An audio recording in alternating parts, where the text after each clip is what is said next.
Hello friends, स्वागत है आपका टीएचएस एकेडमी में। और आज मैं आपके लिए कुछ ऐसी वर्ब्स लेके आया हूं जो आपको इंग्लिश बोलने में काफी हद तक हेल्प करेगी सही इंग्लिश बोलने के लिए। तो देखते हैं, शुरू करते हैं। मैं कैसी वर्ब लेके आया हूं। देखो, आज मेरा जो फोकस रहेगा वर्ब और प्रीपोजिशन पे फोकस रहेगा।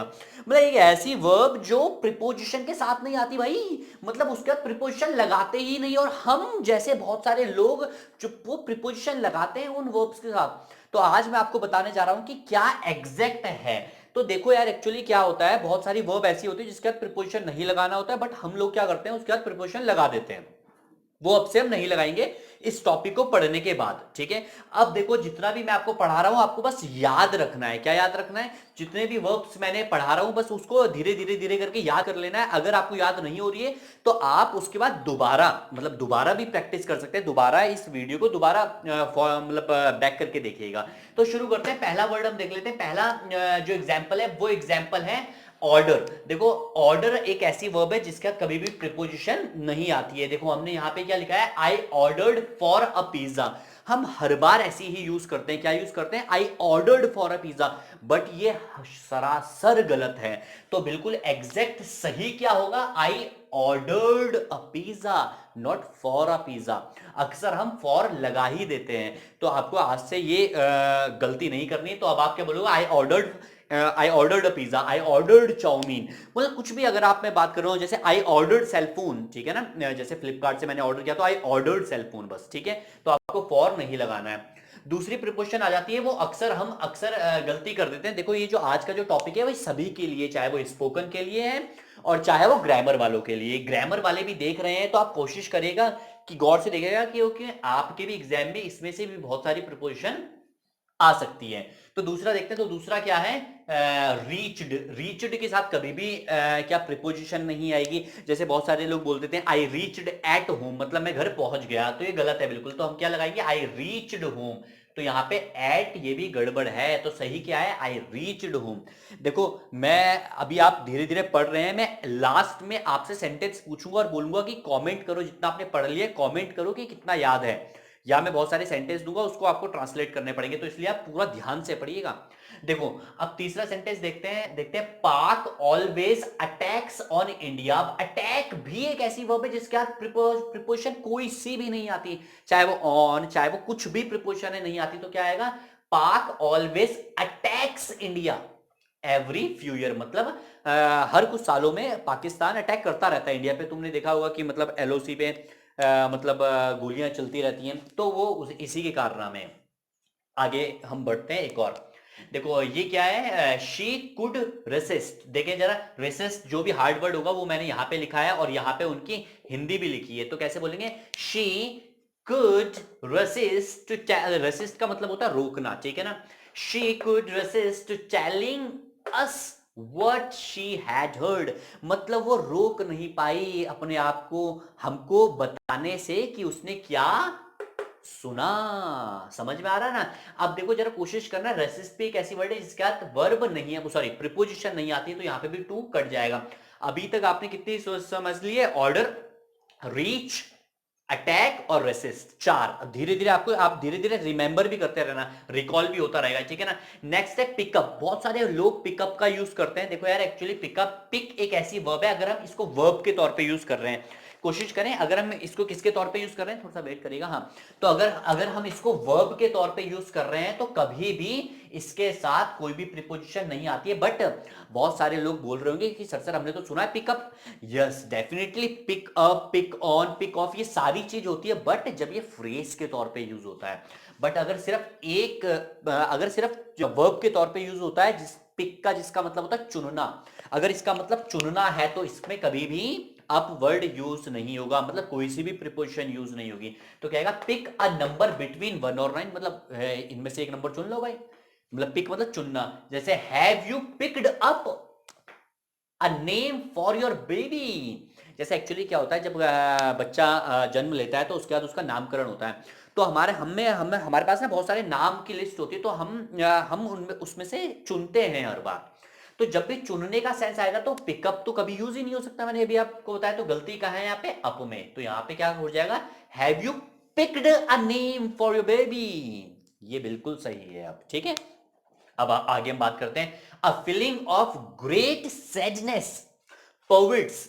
अगर देखना जरा, पोविट का मतलब होता है फैलाना, ठीक है ना। क्या है, a feeling of, sorry, a feeling of great sadness pervade in the movie या इन द फिल्म।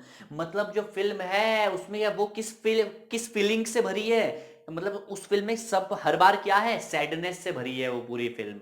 तो अगर मैं बात कर रहा हूं तो यहाँ पे पोविड है, तो पोविड में मैंने क्या होता, ये जितनी सारी वर्ब है इन सारी वर्ब में किसी में भी प्रीपोजिशन नहीं आएगा, तो परवेट भी एक ऐसी वर्ब है जिसमें प्रीपोजिशन नहीं आएगा, तो सिर्फ क्या आएगा, pervades the film. Next, I sometimes lack of confidence on the stage. Lack भी एक ऐसी वर्ब है जब हम इसमें क्या नहीं यूज करते हैं, प्रीपोजिशन यूज नहीं करते, बट बशर्ते शर्त यह है अगर ये एक वर्ब के, मैंने यहां पे वी लिख लिया है, अगर ये वर्ब के तौर पे यूज होगी लैक, तो इसमें कभी भी प्रीपोजिशन यूज नहीं होगा। बट अगर लैक नाउन के तौर पे यूज होता है तो इसमें हर बार प्रीपोजिशन यूज हो गया, ठीक है ना। देखते हैं, जैसे I sometime lack of confidence on the stage, ये गलत है क्योंकि यहां पे लैक क्या है, एक वर्ब के तौर पे यूज हुआ है, तो यहां पे ऑफ नहीं आएगा। I sometimes lack confidence on stage. But अगर यहां पे देखो ये वाला लैक, अब देखो 9th नंबर देखो, ये लैक एक नाउन के तौर पे यूज हुआ है, मैंने यहां एन लिख दिया, ठीक है। ये एक लैक नाउन के तौर पे यूज हुआ है, तो जब लैक नाउन के तौर पे यूज होगा तो हमेशा क्या आएगी, प्रीपोजिशन आएगी ही आएगी। तो हम क्या बोलेंगे, lack of confidence is not good for students. मतलब जो लैक ऑफ कॉन्फिडेंस है वो अच्छा नहीं है, किसके लिए, स्टूडेंट के लिए। आ रहा है समझ में अभी आपको, यहां पे नाउन है तो ऑफ आ गया, बिल्कुल ऑफ कॉन्फिडेंस। बट अगर हम वर्ब के तौर पे यूज करेंगे, sometime I lack confidence on stage, ठीक है ना, समझ में आ रहा है। नेक्स्ट अगर हम आगे बढ़ जाते हैं तो नेक्स्ट है, the injured may proceed immediately to hospital. अब देखो यहाँ पे प्रोसीड, प्रोसीड का मतलब होता है बढ़ना या मूव फॉरवर्ड, समझ में आ रहा है ना। तो वो क्या बोल रहा है कि the injured may proceed immediately in the hospital. अब देखो यहाँ पे कोई भी प्रीपोजिशन नहीं है प्रोसीड के साथ, तो ये बिल्कुल सही है। अगर प्रोसीड के साथ कोई प्रीपोजिशन होती तो वो गलत हो जाता। नेक्स्ट करते हैं, ही एंटर्ड इनटू रूम। ये बिल्कुल बेहुदा, बिल्कुल बहुत ज्यादा गलती इसमें लोग करते हैं और इनटू जरूर लगा देते हैं, बल्कि मतलब एंटर, मतलब जो एंटर होता है एंटर के अंदर ही इनटू सम्मिलित है, मतलब एंटर का मतलब ही अंदर जाना है, तो इनटू लगाने की कोई जरूरत ही नहीं है इसमें। तो हमें क्या यूज करना है, ही एंटर्ड रूम, सिर्फ, समझ में आ रहा है ना। एंटर के साथ कभी भी इनटू का इस्तेमाल नहीं होता, ये इंपॉर्टेंट है, वेरी इंपॉर्टेंट है, ठीक है ना, very important, sorry, very important. तो आप कोशिश करेगा, ये पेपर से भी काफी बार पूछा जाता है। अब देखो, I married with my girlfriend, मतलब मेरी किससे शादी हुई, मेरी गर्लफ्रेंड से। तो ये जो मैरी वर्ड है इसमें भी कभी भी क्या नहीं आता, प्रीपोजिशन नहीं आते। यहां पे अक्सर हम लोग लगा देते हैं विद, कि मेरी उसके साथ शादी हुई, तो के साथ के लिए हमने तो ट्रांसलेशन चलता है हमारा माइंड में। मैं बार बार बात करूं, आप जब जब ट्रांसलेशन करेंगे तो आप तब तक फंसेंगे, तो जब जब आप ट्रांसलेशन करेंगे तो तब तक फंसेंगे। तो यहां पे क्या है, I married with my girlfriend नहीं होगा, क्या होगा, आई मैरिड माई गर्लफ्रेंड, बस, क्योंकि मैरी के साथ प्रीपोजिशन नहीं होता है। अब आपको याद करना है बिल्कुल, ठीक है ना। जैसे आई डिवोर्स्ड विद माई वाइफ नहीं, आई डिवोर्स्ड माई वाइफ, सिर्फ और सिर्फ क्या है, माई वाइफ, कोई प्रिपोजिशन नहीं। अब क्या है, the son resembles its father. Resemble का मतलब होता है के जैसा दिखना, क्या, रिजेंबल का मतलब क्या होता है, के जैसा दिखना। तो वो जो बेटा है वो किसकी तरह दिखता है, अपने पापा की तरह दिखता है। तो यहां पे कोई भी प्रिपोजिशन नहीं आएगी, क्योंकि रिजेंबल एक ऐसी वर्ब है जिसका प्रिपोजिशन नहीं आती है। आगे हम बढ़ जाते हैं, अटेंड। देखो, अटेंड के लिए, अटेंड के साथ भी कोई प्रिपोजिशन नहीं आती जब इसका मतलब प्रेजेंट होता है। अगर इसका मतलब कुछ और हो तब इसके साथ आप क्या लगा सकते हैं, प्रीपोजिशन लगा सकते हैं। बट अगर इसका मतलब अटेंड का मतलब प्रेजेंट के सेंस, अटेंड का सेंस प्रेजेंट के सेंस से निकल रहा हो, कि मतलब अटेंड का मतलब प्रेजेंट हो, प्रेजेंट का हो, तो इसके बाद कभी भी कोई प्रीपोजिशन नहीं आएगा। जैसे I attended to the class, हम अक्सर ऐसे बोल देते हैं कि मतलब मैंने क्लास अटेंड की, तो ये गलत है, क्योंकि ये प्रेजेंट के बारे में बात कर रहा है कि हाँ मैं प्रेजेंट था क्लास में। तो यहां पे सिर्फ और सिर्फ क्या आएगा, आई अटेंडेड द क्लास। आ रहा है समझ में, यहाँ पे प्रीपोजिशन नहीं आएगी। तो आगे बढ़ जाते हैं, हम थोड़ा बहुत और कोशिश करते हैं, जहां पे समझ में नहीं आएगा वहां पे आप कमेंट करके जरूर पूछना कि सर ये वाला सेंटेंस समझ नहीं आया, तो मैं दोबारा सेंटेंस समझाने की कोशिश करूंगा। जैसे we are going to discuss, discuss about matter बहुत बड़ी गलती है, या डिस्कस अबाउट के साथ कभी भी क्या नहीं आता है, प्रीपोजिशन अबाउट नहीं आता, सिर्फ और सिर्फ क्या होता है, आई डिस्कस द मैटर, बात खत्म, ठीक है ना। जैसे मैं किसी के भी बारे में डिस्कस करूंगा तो I discuss this thing, not about this thing, ठीक है ना। तो क्या आएगा, सिर्फ I am going to discuss a topic, बस, ठीक है ना, अबाउट नहीं आएगा। देखो, under no circumstances you should not approach the man. अब देखो, अंडर नो सर्कमस्टांसेस का मतलब क्या होता है, किसी भी हालत में आपको उस मैन को अप्रोच नहीं करना है, समझ में आ रहा है ना। किसी भी हालत में, अंडर नो सर्कमस्टांसेस, जैसे किसी भी हालत में आपको इंग्लिश बोलनी ही है, under no circumstances you should speak English, मतलब किसी भी हालत, कोई सा भी हालत हो, आपको बोलनी है तो बोलनी है। ये बहुत अच्छा फ्रेज है, ठीक है ना, अंडर नो सर्कमस्टांसेस, ठीक है ना। ये यहां से लेके यहां तक आप इसको याद कर लीजिएगा, अंडर नो सर्कमस्टांसेस बहुत बढ़िया फ्रेज है और हर जगह यूज होता है ये। तो यहां पे भी क्या है, अप्रोच का कोई क्या नहीं आने है, कोई भी प्रीपोजिशन नहीं आनी, और यहाँ पे प्रीपोजिशन नहीं है, तो ये सेंटेंस बिल्कुल सही है। जैसे I am going to home, अब देखो, कोशिश करता है गो के साथ हमेशा प्रीपोजिशन टू आती है, बट यहां पे सेंटेंस गलत इसलिए है, देखो, जब भी गो के साथ दो वर्ड आ रहे हो, बहुत इंपॉर्टेंट है, अगर गो के साथ दो वर्ड आ रहे हो, होम या डाउनटाउन, क्या, होम या तो downtown, DOWN, down, TOWN, town, जब भी होम के साथ दो वर्ड आ रहे हो, कौन कौन से, होम या तो डाउनटाउन, तो तब आप गो के साथ टू नहीं लगाओगे। क्या बोल रहा हूं मैं, जब गो के बाद ये दोनों वर्ड आ रहे हो, होम और या डाउनटाउन, तो डायरेक्ट, अगर गो के बाद डायरेक्ट ये दोनों वर्ड आ रहे हो, तो आप टू नहीं लगाओगे, तो आप क्या लगाओगे, I am going to home, या तो आई, सॉरी, आप क्या लगाओगे, आई एम गोइंग होम, या तो क्या करोगे, I am going downtown, to नहीं लगाओगे, अगर डायरेक्ट गो के बाद होम आता है तो।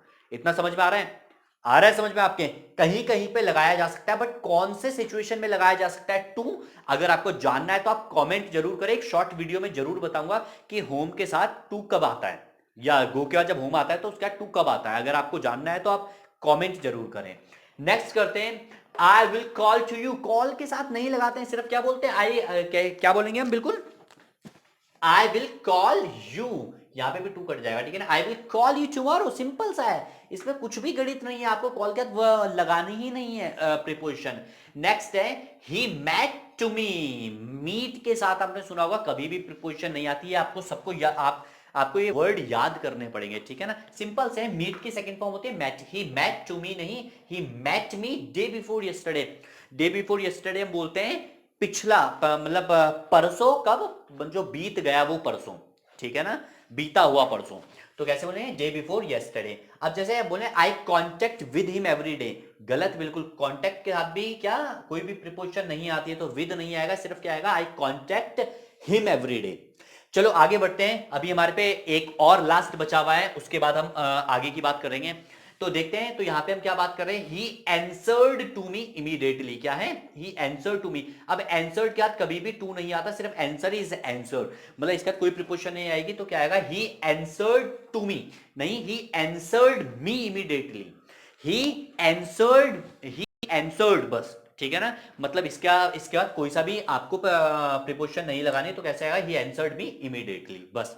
देखो, अब आपका होमवर्क ये है, देखो, ईमानदारी से अभी तक जितना भी आपने वीडियो देखी, जितने भी अभी तक आपको वर्ब याद रही, ठीक है ना, वो आपको कमेंट में लिखना है, बस, ठीक है ना, जितनी भी वर्ब याद रही वो आपको क्या लिखना है, कमेंट में लिखना है, और जितनी वर्ब याद नहीं रही तो आप दोबारा वीडियो देखेंगे, और जब तक आपको वर्ब याद नहीं हो, लिखें चाहे कुछ भी करें, ये स्पीकिंग के लिहाजा से बहुत इंपॉर्टेंट है, बिल्कुल छांट के कुछ ऐसी 20 वर्ब्स हैं जो आपके इंग्लिश को और ज्यादा इंप्रूव करेगी।